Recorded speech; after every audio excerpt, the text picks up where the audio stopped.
Hello दोस्तों, refix India के YouTube channel पे आपका फिर से स्वागत है। और आज की वीडियो में हम बात करेंगे, हमारे पास यहाँ पर एक पावर सप्लाई है और एक मदरबोर्ड है जो कि यहाँ पर सोनी के टीवी में लग के आई थी।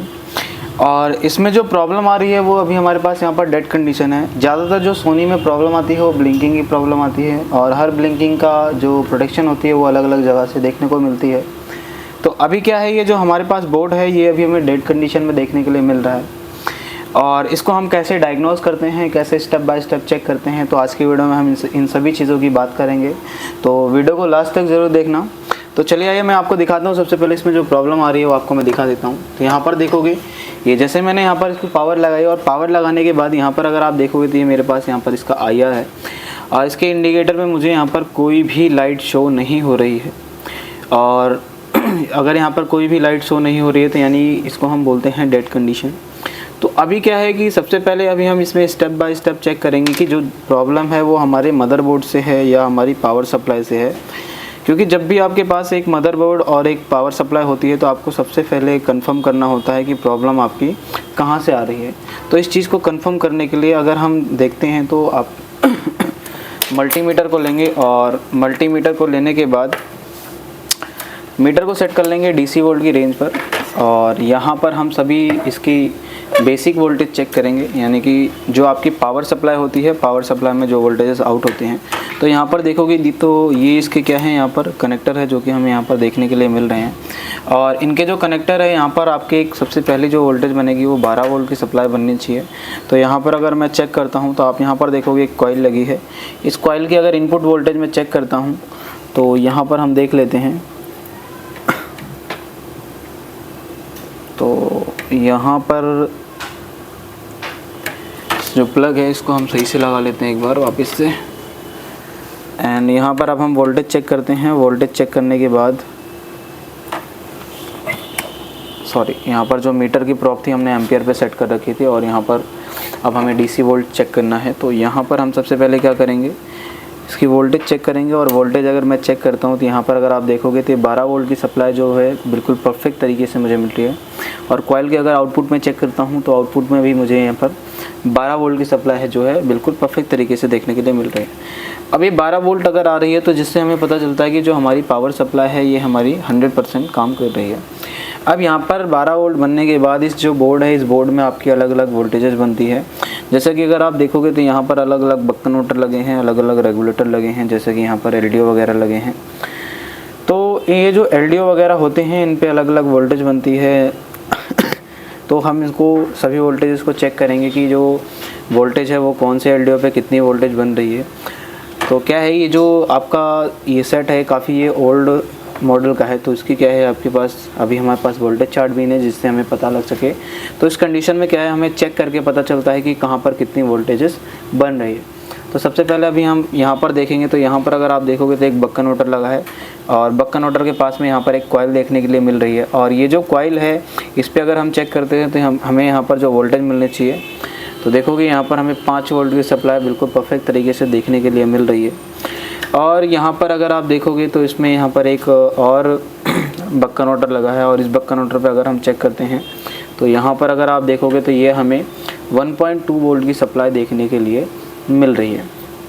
अब यहाँ पर ये 1.2 की सप्लाई बनने के बाद यहाँ पर देखोगे तो यहाँ पर एक LDO लगाया गया है। और ये जो LDO है, LDO की अगर मैं यहाँ पर इनपुट वोल्टेज चेक करता हूँ तो इनपुट सप्लाई अगर आप देखोगे तो यहाँ पर ये 5 वोल्ट की सप्लाई यहाँ पर इनपुट ले रहा है। और अगर हम यहाँ पर आउटपुट की बात करें तो आउटपुट में अगर हम चेक करते हैं तो आउटपुट में अगर आप देखोगे तो ये जो वोल्टेज है ये यहाँ पर हमें 3.3 वोल्ट की सप्लाई देखने के लिए मिल रही है। अब ये 3.3 वोल्ट बनने के बाद इसमें एक वोल्टेज और बनती है। तो यहाँ पर अगर आप देखोगे तो यहाँ पर एक रेगुलेटर लगा है और इस रेगुलेटर पे अगर मैं चेक करता हूँ तो यहाँ पर आप देखोगे ये 1.8 वोल्टेज बन रही है। अब ये जो 1.8 वोल्टेज बनते हैं ये होते हैं आपकी रैम के लिए, यानी कि ये वोल्टेज भी हमारी ओके देखने के लिए मिल रही है। और ऑलमोस्ट यहाँ पर क्या है कि हमें जो वोल्टेजेस मिल रही है वो सभी ओके देखने के लिए मिल रही है। और यहाँ पर अगर आप देखोगे तो ये हमारा क्या लगा है, यहाँ पर ये IR के लिए यहाँ पर कुछ वोल्टेजेस जाती हैं। जैसे कि आप यहाँ पर देखोगे 3.3 वोल्ट। तो यहाँ पर अगर कॉइल पे मैं चेक करता हूँ तो यहाँ पर मुझे 3.3 वोल्ट की सप्लाई बिल्कुल परफेक्ट तरीके से मिल रही है। और अगर कॉइल के आउटपुट में चेक करता हूँ तो आउटपुट में भी आप देखोगे 3.3 वोल्ट मुझे यहाँ पर परफेक्ट तरीके से मिल रहा है, यानी कि जो हमारी इंडिकेटर में जो वोल्टेज जाती है वो सभी वोल्टेज मिल रही हैं इसको। और फिर भी जो हमारा जो बोर्ड है ये अभी डेड कंडीशन में देखने के लिए मिल रहा है, यानी कि आपके जो बोर्ड है उस बोर्ड में आपकी सभी वोल्टेजेस ओके रहती हैं और फिर भी आपका जो सेट है वो डेड कंडीशन में रहता है। तो ज़्यादातर जो टेक्नीशियन होते हैं उनको क्या लगता है कि ये जो फॉल्ट है ये आपका प्रोसेसर का फॉल्ट है, तो वो क्या करते हैं बोर्ड को चेंज करते हैं। देखो, आपको कोई भी बोर्ड चेंज करने से पहले आपको सबसे पहले सभी चीज़ों को अच्छे से बारीकी से डायग्नोस करना है कि जो प्रॉब्लम है वो कहाँ से हमें देखने के लिए मिल सकती है। सॉफ्टवेयर से भी ये प्रॉब्लम आ सकती है। अगर आपका जो सेट है उसकी सभी वोल्टेज ओके है और स्टैंड बाय से रिलीज़ नहीं हो रहा है या आपका डेड कंडीशन है, तो वो प्रॉब्लम आपकी सॉफ्टवेयर से ही हो सकती है। ज़रूरी नहीं है कि आपका जो प्रोसेसर है वही ख़राब हो। तो यहाँ पर अगर आप देखोगे तो यहाँ पर हमें एक फ्लैश आईसी देखने के लिए मिलती है, और इस जो फ्लैश आईसी है यहाँ पर अगर आप देखोगे तो ये जो आपकी यहाँ पर फ्लैश आईसी हमें देखने के लिए मिल रही है, इस फ्लैश आईसी पे हमें पिन नंबर 8 पे 3.3 वोल्टेज देखने के लिए मिलते हैं। तो यहाँ पर सबसे पहले अभी हम क्या करेंगे, इसकी पिन नंबर 8 पे 3.3 वोल्टेज चेक करेंगे।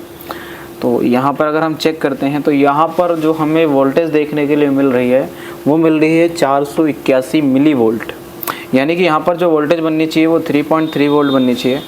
अब सबसे पहले हम ये चीज़ चेक करेंगे, ये जो वोल्टेज यहाँ पर 8 नंबर पिन पे बनती है वो बन रही है या आके जाती है, तो उसकी क्या कंडीशन रहती है। तो हम क्या करेंगे, यहाँ पर पहले एक बार सेट को ऑफ़ करेंगे और ऑफ़ करने के बाद हम यहाँ पर चेक करेंगे क्या इसकी कंडीशन यहाँ पर रहती है। तो यहाँ पर हम क्या करेंगे, पहले इसको लगा लेते हैं ग्राउंड, और यहाँ पर पिन नंबर 8 पे हम मल्टीमीटर की प्रॉप को लगा के रखेंगे। और आप यहाँ मल्टीमीटर पे देखोगे तो जैसे मैं यहाँ पर पावर निकालता हूँ और पावर निकालने के बाद यहाँ पर मैं चेक करूँगा कि जो वोल्टेज है वो आके जाती है या फिर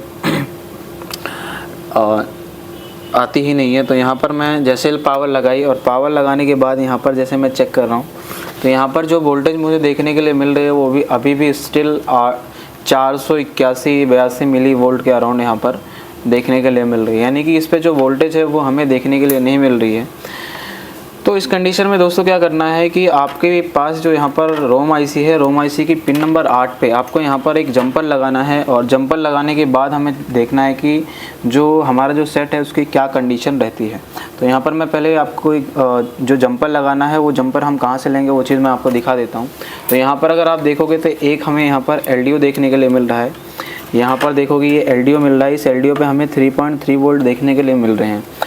तो अभी हम क्या करेंगे, इस LDO से 3.3 वोल्ट की सप्लाई इसके रोम आईसी की पिन नंबर 8 पे देंगे और फिर उसके बाद हम चेक करेंगे कि क्या कंडीशन रहती है। तो अभी क्या है, अभी हमने यहाँ पर ये जंपर लगा लिया है और जंपर लगाने के बाद हम चेक करेंगे जो हमारा बोर्ड है उसकी क्या कंडीशन रहती है। क्योंकि क्या होता है कई बार जब हम जंपर लगाते हैं तो जहाँ से हमने जंपर लिया है वो वोल्टेज ड्रॉप हो जाती है कई बार। जैसे कि यहाँ पर हमने 3.3 वोल्ट इस रेगुलेटर से लिया है और हमने इसकी पिन नंबर 8 पे दिया है, तो कई बार जब हम बाईपास करते हैं तो वोल्टेज ड्रॉप होने के चांसेस होते हैं। तो सबसे पहले अभी हम क्या करेंगे, यहाँ पर मीटर को लगा लेंगे, यहाँ पर एक ग्राउंड पॉइंट रख लेंगे और यहाँ पर हम सेट को करेंगे ऑन, और ऑन करने के बाद चेक करेंगे कि क्या कंडीशन हमारे सेट की रहती है। तो यहाँ पर अगर आप देखोगे तो ये जो इंडिकेटर है यहाँ पर हमें देखने के लिए मिल रहा है, यानी कि जो हमारा सेट है ये अभी ऑन कंडीशन में देखने के लिए मिल रहा है। तो यहाँ पर अगर हम चेक करते हैं इसकी पिन नंबर 8 पे तो देखते हैं कितनी वोल्टेज मिल रही है। तो यहाँ पर अगर आप देखोगे तो हमें यहाँ पर